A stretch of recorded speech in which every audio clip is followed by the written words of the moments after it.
Dan mengulas dua mantan menteri di era Presiden Jokowi, Nadiem Makarim dan Yakut Kholil Koumas menjalani pemeriksaan penyidik KPK hari ini. Pemeriksaan dilakukan di tengah sorotan kinerja KPK usai amnesti terhadap Sekjen PDI Perjuangan kala itu Hasto Kristianto yang dinilai sebagai sebuah kasus politik. Saat ini kita bahas bersama peneliti Pukat UGM Zainur Rohman. Mas Zainur, selamat sore.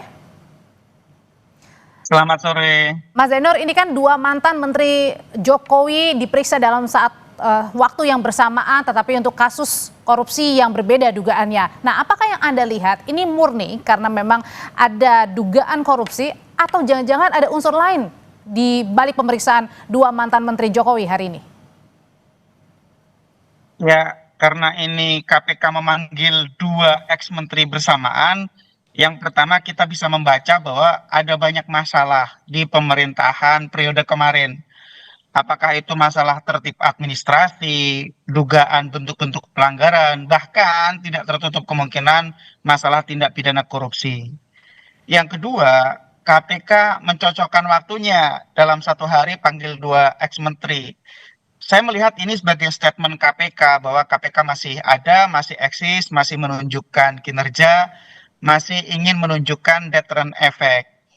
Nah, tetapi kan kita lihat ini adalah kerja penyelidikan. Artinya KPK belum sampai pada kesimpulan bahwa telah terjadi tindak pidana. Penyelidikan itu tujuannya untuk menentukan apakah dalam dua kejadian tersebut, pengelolaan kuota haji dan juga pengadaan sewa cloud di tahun masa-masa COVID-19 itu merupakan tindak pidana atau bukan. Jadi ini merupakan tahap awal untuk menentukan apakah di dalam dua keputusan tersebut mengandung pidana atau tidak, Mbak.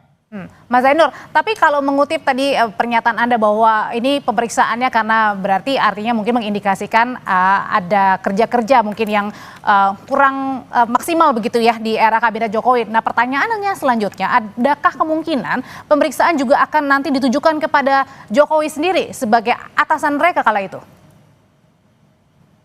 Ya, selama relevan, tentu tidak tertutup kemungkinan pemeriksaan bisa sampai pada presiden. Misalnya apakah kebijakan-kebijakan itu lahir dari perintah presiden. Kalau lahir dari perintah presiden kan nanti kemudian akan diteliti apakah perintahnya sesuai hukum atau tidak. Di kasus kuota haji ini kan yang dipersoalkan adalah 20.000 kuota tambahan itu ya harusnya kan minta izin DPR dan juga pembagiannya 92% untuk reguler, 8% untuk khusus. Tetapi oleh Menak itu kan dibaginya 50-50 ya, separuh 10.000 untuk khusus, 10.000 untuk reguler. Nah, orang kan bertanya-tanya, ini apakah Menak sendiri yang berinisiatif atau disuruh orang lain atau bagaimana ceritanya? Kan gitu, Mbak. Oke, nah tapi kemudian juga berarti artinya ada kemungkinan ya kalau memang dibutuhkan ya oleh penyidik ya untuk memeriksa Joko Widodo begitu ya, Mas Zainur ya? Ya, penyidik itu tidak boleh memiliki rasa sungkan kepada siapapun.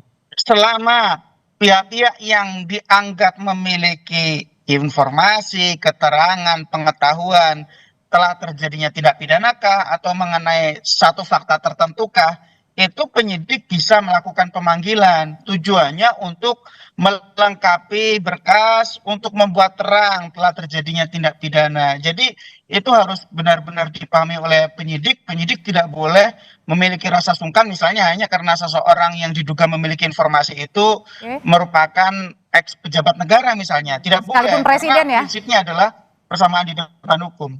Oke, baik kalau gitu Mas Zainur, nah bagaimana kalau begitu caranya meyakinkan KPK ini meyakinkan publik bahwa tetap bisa mengusut proses hukum dalam kasus ini, membedakan bahwa ini murni kasus hukum dan tidak begitu. Di tengah-tengah memang ada timbul keraguan lagi nih dari publik terhadap sejumlah perkara yang ditangani oleh KPK, salah satunya yang waktu itu menjerat Hasto Kristianto dan akhirnya mendapatkan amnesti dari Presiden Prabowo.